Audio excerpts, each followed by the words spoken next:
ఎదుటివారికి ఎన్నైనా చెప్పవచ్చు, మనం ఆచరించి దగ్గరికి వచ్చేవరకల్లా సమస్య ఉంటుంది ఎవరికైనా సరే. మనము ఎంతవరకు ఆచరణలో పర్ఫెక్ట్ ఉన్నాం? ప్రతిసారి పై కులాల వాళ్ళను లేకపోతే కనుక పక్కనున్న వాళ్ళను ఇతరులను ఒక కేంద్రంగా చేసుకొని మాట్లాడుతున్నాం, కానీ మనకు మనంగా మారాల్సింది ఏమిటి అనేది ఒకటి. మీలాంటి వాళ్ళ ఆలోచన పరులు ఒక రాజకీయ ఆలోచనను లేదా అంబేద్కరో లేదా పూలేనో లేదా స్వామి వివేకానందనో లేదా పరమహంస యోగానందనో ఒక ఆదర్శంగా తీసుకొని మీరు ఒక మంచి రాజకీయాన్ని, ఒక మంచి ఆలోచనను ప్రజల్లోకి ఎందుకు తీసుకొని వెళ్ళడం లేదు? రాజకీయమే అత్యంత కీలకమైంది కదా. మమ్మల్ని మేము ముందు సంస్కరించుకున్నాం కాబట్టే రేవంత్ రెడ్డి భాష మేము మాట్లాడతలేము. లేకపోతే పంక్చర్ అని చెప్పేసి ఒక మైనార్ ఒక వర్గాన్ని మొత్తాన్ని ప్రధానమంత్రి లాంటి స్థాయిలో ఉన్నటువంటి వ్యక్తి అవహేళన చేసేటటువంటి భాషను మేము తీసుకోలేదు. మేము ఆదర్శంగా ఉన్నాం, మాది మేము ఫాలో అవుతున్నాం. మేము ఒక పార్లమెంటేరియన్ లాంగ్వేజ్ని అడాప్ట్ చేసుకున్నాం కాబట్టే మేము ఇప్పుడు ఇంత పద్ధతిగా మాట్లాడుతున్నాం. ఇప్పుడు రాజకీయ నాయకులు మాట్లాడే భాషలో బీప్స్ వేయాలంటే 1,00,000 బీప్స్ వస్తాయి, కానీ మీరు కూడా వేయరు. అదే ఒక పౌరుడు తన ఆవేదనను తన ధర్మాగ్రహాన్ని వ్యక్తం చేసినప్పుడు తీసుకుపోయి జైల్లో పెడుతున్నారు కదా. సో ఇది మీడియా కూడా ఒక రకంగా ప్రశ్నించుకోవాలి, ఆత్మ పరిశీలన చేసుకోవాలనేది నేను అంట. మా లైన్లోనే మేమున్నాం, మేము ప్రజాస్వామికంగానే ఉన్నాం. మా భాష, మా ఆచరణ, మేము తీసుకునే నిర్ణయాలు, మా ఆలోచనలు అన్ని ప్రజాస్వామ్యంగా ఉన్నాయి అనేది మా చర్యలలో కనిపిస్తూ ఉంటుంది. మీరు మా మీద నిఘా పెట్టండి, ఎలాగో ప్రభుత్వాలకు అలవాటే కాబట్టి. అది నేను ఓపెన్గా ఇస్తున్న ఛాలెంజ్ గవర్నమెంట్స్కి, మీరు నిఘా పెట్టండి మా మీద. అయినా ఈ మొరాలిటీ అనేది ఎప్పుడు చూడు వల్నరబుల్స్ పైన, క్వశ్చన్ చేసే వాళ్ళ పైన, ఉమెన్ పైన, వీళ్ళ నుంచే మీకు మొరాలిటీ కనిపిస్తుందా? పైన ఉన్న వాళ్ళ దగ్గర మొరాలిటీ కనిపించదా? మేము ఉంటాం, ఉండకపోతాం, మొరాలిటీ మాకు ఉండకపోవచ్చు. మాకున్న ప్రాబ్లమ్స్ మాకున్నాయి, దాంట్లో నుంచి రేజ్ వస్తుంది, దాంట్లో నుంచి మేము కోపం వస్తుంది, మాట్లాడతాం. కొన్నిసార్లు మేము మాట్లాడలేదు, మాట్లాడతాం కూడా, కానీ మొరాలిటీ ఎందుకని మా దగ్గర నుంచి ఎక్స్పెక్ట్ చేస్తున్నారు? ఇదంతా విక్టిమ్ బ్లేమ్ అవుతుంది. అగైన్ మొత్తం సమాజం నుంచి ఒక్క పర్టికులర్ వ్యక్తుల నుంచి ఎవడు అడగడు, ఎవడు మోడీని అడగడు, ఎవడు రేవంత్ రెడ్డిని అడగడు, ఎవడు రాహుల్ గాంధీని అడగరు. వాళ్ళ పొలిటికల్ అపోజిషన్స్ తప్ప వాళ్ళు బీజేపీ వచ్చేసి కాంగ్రెస్ని అడుగుతుంది, కాంగ్రెస్ వచ్చి బీజేపీని అడుగుతుంది. కానీ ఒక ఉమెన్ని మాత్రం అందరు మెన్ అంటారు, ఒక దళితుని మాత్రం అందరు వేరే కాస్ట్ వాళ్ళు అందరూ అంటారు. ఎందుకు వీళ్ళ దగ్గరే మొరాలిటీ ఉండాలా? మాకే ఎందుకు ఉండాలి మొరాలిటీ? మేమే ఎందుకు మంచిగా చూసుకోవాలి? మీకు మాత్రం మొరాలిటీ ఉండదు వేరే వాళ్ళ పైన, మీరు మాత్రం ఏమైనా మాట్లాడచ్చు. మేము కొంచెం మా రేంజ్ని మేము బయటకు చూపేలాంగా, మాకున్న ప్రాబ్లమ్స్ మాకున్నాయి, మీరు మమ్మల్ని అణిచివేస్తూనే ఉన్నారు, అయినా కానీ మేము వచ్చి మాట్లాడుతున్నాం. కానీ మా దగ్గర నుంచి రేజ్ ఉండకూడదు. మేము అన్ని మూసుకొని గమ్మును కూర్చొని అయ్యా బాబు గారు రండి అన్ని కూర్చోండి అని చెప్పి చెప్పాలి.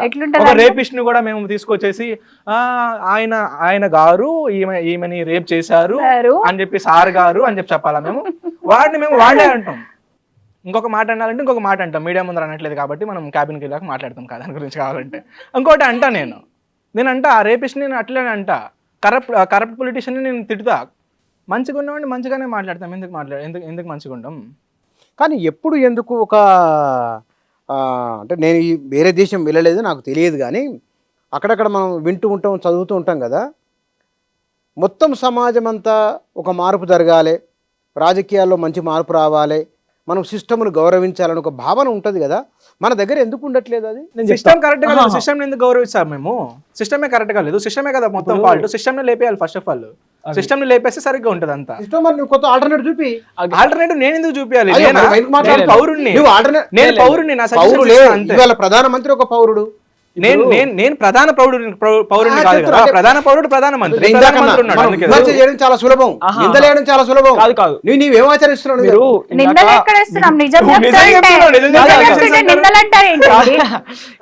మీరు ఇందాక ఒక క్వశ్చన్ అడిగారు, లైక్ మన యూత్ నుంచి పొలిటికల్ పార్టీస్ రావడం లేదు, మన యూత్ నుంచి ఆ రెసిస్టెన్స్ లేదు, మన యూత్ మొత్తం మన ఇండియన్స్ నుంచి అగెయిన్స్ట్ వస్తలేదు, క్వశ్చనింగ్ అబిలిటీ లేదంటారు కదా. ఇండియన్స్ కి సగం మందికి క్రిటికల్ థాట్స్ లేవు. వాళ్ళంతా వాళ్ళకు ఆలోచన క్వశ్చనింగ్ అబిలిటీ ఉన్నాం సార్, లేదంటలేము. మనం ఎంత సార్ 10% ఉంటాం మన మొత్తం ఇండియాలో. లైక్ అవేరింగ్ ఎడ్యుకేషన్ లేదు, ఆ సెన్సెస్ లేదని నేను అంటాను. నా అభిప్రాయం ఏంటంటే వాళ్ళకి ఆ సివిక్ సెన్సెస్ లేదు. మీరు సెన్సెస్ అంటే మళ్ళీ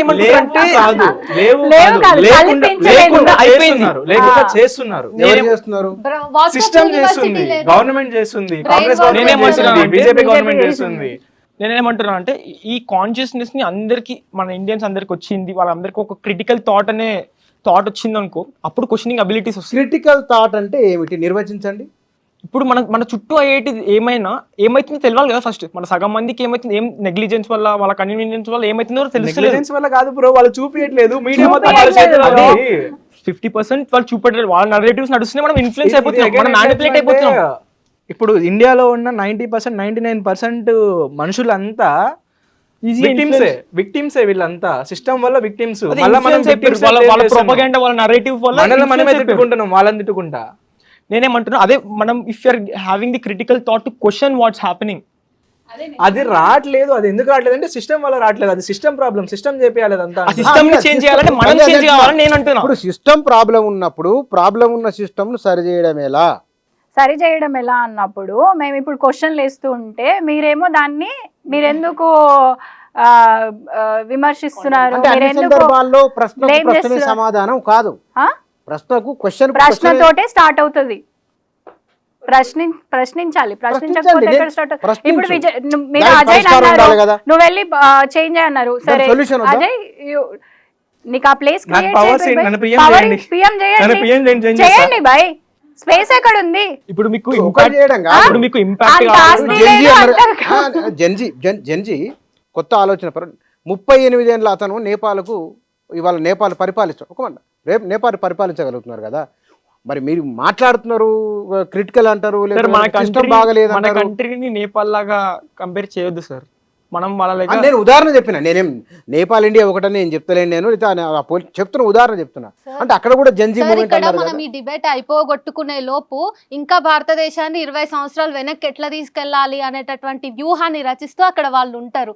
ప్రజలు ఎప్పుడు చైతన్యవంతమైన వాళ్ళకే నష్టం కాబట్టి ఏ రాజ్యం కూడా ప్రజల్ని చైతన్యవంతం చేయాలనుకోరు. అందుకనే కదా వాట్సాప్ యూనివర్సిటీ అని ఇట్లా ఇవి రాజకీయంగా వ్యంగ్యంగా కనిపిస్తుండొచ్చు, కానీ వాళ్ళు చేస్తున్నటువంటి ఎంత సీరియస్ అంశం ఉంది. ఇప్పుడు నేను ఇలా మాట్లాడుతున్నా, కానీ కింద వచ్చే కామెంట్స్ అన్ని ఎట్లా వస్తాయి, ఎలాంటి కామెంట్స్ వస్తాయి? ఇప్పుడు ఇక్కడ ఫర్ మాట్లాడుతున్న వాళ్ళ ఎగ్జాంపుల్ కింద నా నోట్లకి వెళ్ళి వచ్చే మాటలైనా ఇవన్నీ డిఫరెంట్ టైప్స్ ఆఫ్ మీడియా నుంచి నేను కన్జ్యూమ్ చేసిన మాటలే కావచ్చు కదా. వాళ్ళు స్ప్రెడ్, వాళ్ళు నా మైండ్లో ఫీడ్ చేసిన నరేటివ్ అవుతుండొచ్చు. ఇది మీకు అర్థమైందా? మీకు నేను మనం ఇద్దరం మాట్లాడుతున్నాం, కానీ నా సగం మాటలు అవే అవుతుండొచ్చు. వాళ్ళకి అనుకూలంగా వచ్చిన నరేటివ్, వాళ్ళు బిల్డ్ చేసిన నరేటివ్, వాళ్ళు బిల్డ్ చేసిన ఆల్గోరిథమ్స్ వల్లనే మాట్లాడగలుగుతున్నాం. అదే ఇప్పుడు మనందరికీ ఒక క్రిటికల్ థాట్ ఉండి, క్వశ్చనింగ్ అబిలిటీ ఉండి, ఆ ఆపర్చునిటీ ఉందనుకో, దెన్ సిస్టమ్ చేంజ్ సార్. మనం అన్నిటి క్వశ్చన్ చేయగలగాలి. ఇప్పుడు నేను ఇక్కడ ఎందుకు కూర్చున్నాను, అక్కడ ఎందుకు కూర్చోలేదు, తను ఎందుకు కూర్చుంది, తను ఎందుకు కూర్చోలేకపోయింది, వాళ్ళు ఎందుకు కూర్చోరు, అన్ని ప్రతి ఒక్క దాన్ని మనం క్వశ్చన్ చేయగలిగినాం అనుకో, అప్పుడే చేంజ్ వస్తుంది. దాన్ని సార్, ఇప్పుడు అవడిస్తలేరు. మీరు మీరే చేయండి, అది చేయండి, మరి మీరెందుకు చేయలేకపోతున్నారు, మీరు చేయొచ్చు కదా అంటున్నారు అంటే కదా. క్వశ్చన్ ఎప్పుడు Question కాదు. బాగలేదు అన్నదానికంటే బాగుపడేందుకోసం ఏం చేయాలో ఒక అడుగు ముందుకు వేయచ్చు కదా. నేను అన్నా మేము ఆల్రెడీ అడుగు ముందుకు చాలా వేసాం. అడుగులు దాటినాం, కానీ ఇక్కడ కూడా మీ దగ్గర నుంచి కూడా ఫస్ట్ ప్రైమరీగా మాకు శీల పరీక్ష జరుగుతోంది. మమ్మల్ని మేము మళ్ళీ మా కాన్ఫిడెన్స్ ని తగ్గించుకోవాల్సి వస్తుంది. ఇక్కడనే అడ్డంకులు ఉన్నప్పుడు మేము ఏం అడ్డంకులు ఉన్నాయి ఈడ? ఉంటాయి సార్, భావజాల పరంగా ఉంటాయి, ఆలోచనల పరంగా ఉంటాయి, నాలెడ్జ్ గ్యాప్ ఉంటుంది. చాలా ఇంత పెద్ద దేశాన్ని మేము ప్రభావితం చేసుకోవాలనుకున్నప్పుడు వైరుధ్యమైనటువంటి అంశాలు అంటే వస్తాయి. నేను ఒక మాట చెప్పిన, నేను మీకు 70 సంవత్సరాల కింద అంబేద్కర్ ఒకరే ఉన్నారు, 100 సంవత్సరాలకు అవతల మహాత్మా జ్యోతిరావు పూలే ఒకరే ఉన్నారు. ఆనాడు వాళ్ళు చేసింది సాహసానికి మించి పదం ఏమైనా ఉంటే కనుక ఆ పదం వాడాలి. ఇవాళ చాలా అవకాశాలు వచ్చి మీకు మద్దతుగా నిలబడే కొన్ని లక్షల కోట్ల మంది ఉన్నారు, మీ వాయిస్కి మద్దతు ఇచ్చేవాళ్ళు. అవకాశాలు రెండు పక్కల వచ్చాయి సార్, ఒక పక్కనే కాదు.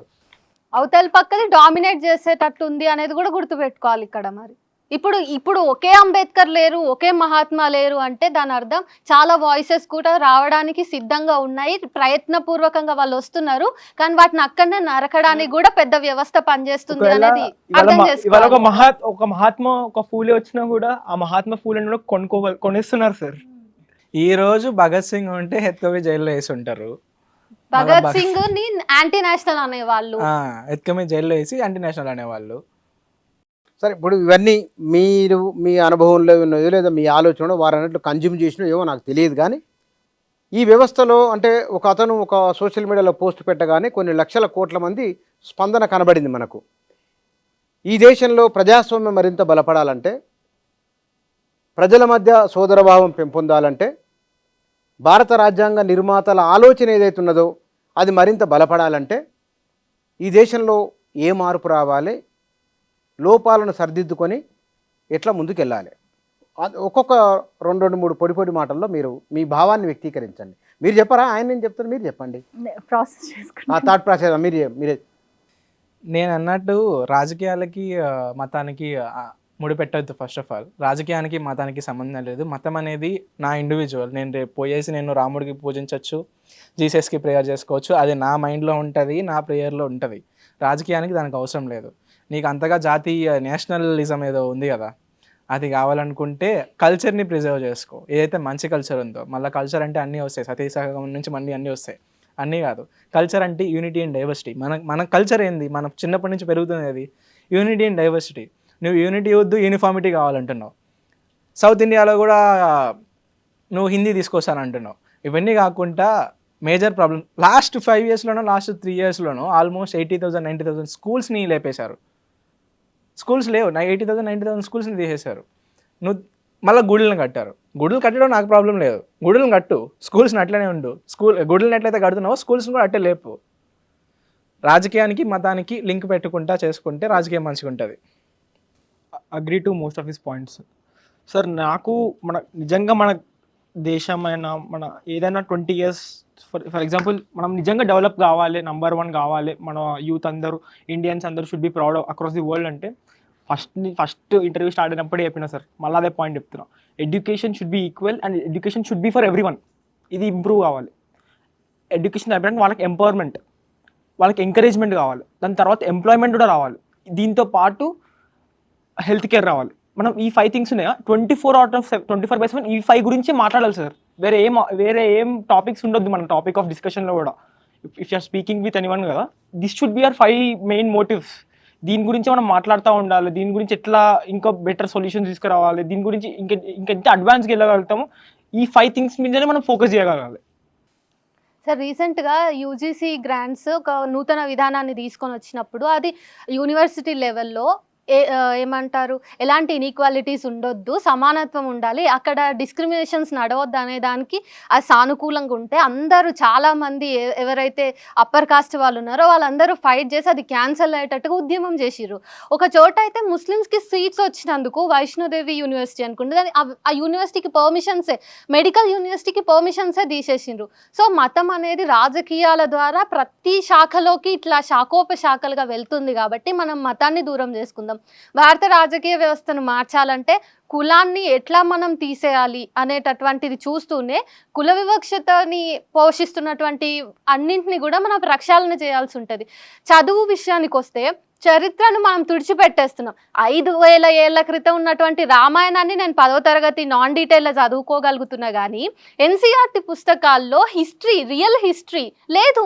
సో సిలబస్ అంతా అకాడమిక్స్ అంతా కూడా కాషాయీకరణకు గురవుతుంటే ప్రజలకి కామన్ సెన్స్ కానీ లేకపోతే వాళ్ళ చరిత్ర ఎట్లా తెలుస్తుంది? సో దేశంలో ఒక అంకాన్ని, దేశాన్ని అత్యంత ప్రభావితం చేసినటువంటి ఒక చరిత్రను, రాజుల కాలం నాటి చరిత్రను తుడిచిపెట్టాలి. లేకపోతే జీవ పరిణామ క్రమాన్ని కూడా, డార్విన్ థియరీని కూడా క్వశ్చన్ చేసినటువంటి రాజకీయ నాయకుల చేతిలో దేశం ఉన్నప్పుడు ఎట్లా అవుతుంది? యువత రాజకీయాల్లోకి రావాలి, వాళ్ళ వెనక దేశాన్ని తిరోగమనంలోకి నడిపేటటువంటి సంస్థల జోక్యం ఉండదు. ఆర్ఎస్ఎస్ జోక్యం లేకపోతే బీజేపీ ఇంత బలంగా నిలబడేదా, ఇంత బలంగా లోపలికి వెళ్ళేదా? ఆర్ఎస్ఎస్ శాఖ ఏమవసరం, ఆర్ఎస్ఎస్కి ఏమవసరం రాజకీయాల్లో వేలు పెట్టడానికి? నువ్వు ఇంతమంది పిల్లల్ని నువ్వు ఇంతమందిని కనుక అని చెప్పేసి విధానపరమైనటువంటి సలహాలు ఇవ్వడం ఏంటి? సో ఆర్ఎస్ఎస్ లాంటి మత సంస్థలు ఎందుకు అధికారంలో ఉన్నటువంటి వాళ్ళకి ప్రధాన సలహాదారులుగా ఉంటున్నాయి? ఇవన్నీ సార్ అది వాళ్ళ ఇష్టం, వాళ్ళు ఇష్టపూర్వకంగా నడుచుకోవడానికి మనం ఓట్లేదు కదా. అది మతతత్వంగా మారటం అనేది రాజ్యాంగానికే అది ధిక్కారం కదా. అంటే ఈ వ్యవస్థ మరింత బాగుంటే నీవేం చేస్తావు అనేది కూడా పాట.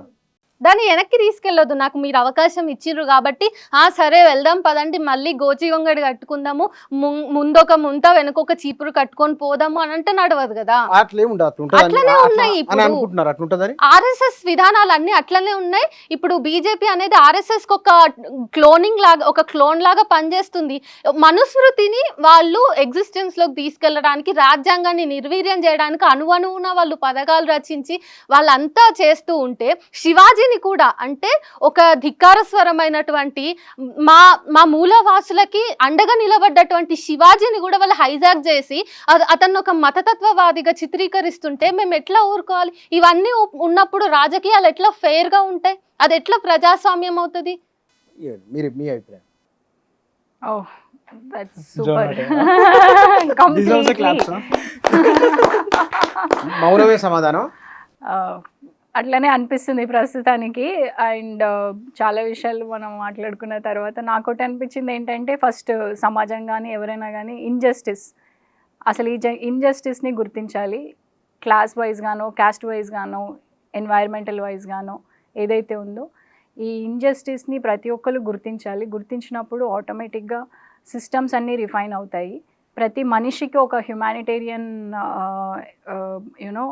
స్పందన రావాలి. యాక్చువల్గా ఒక హ్యుమానిటీ, ఎంపథెటిక్ ఆలోచనలు రావాలి అండ్ రైట్ వేలో రావాలి. రైట్ క్వశ్చన్స్ అడగాలి. అందరికీ వాయిస్ వచ్చేలాగా అన్ని ఫోరమ్స్ పని చేయాలి. అందరికీ ఆ రైట్ రావాలి.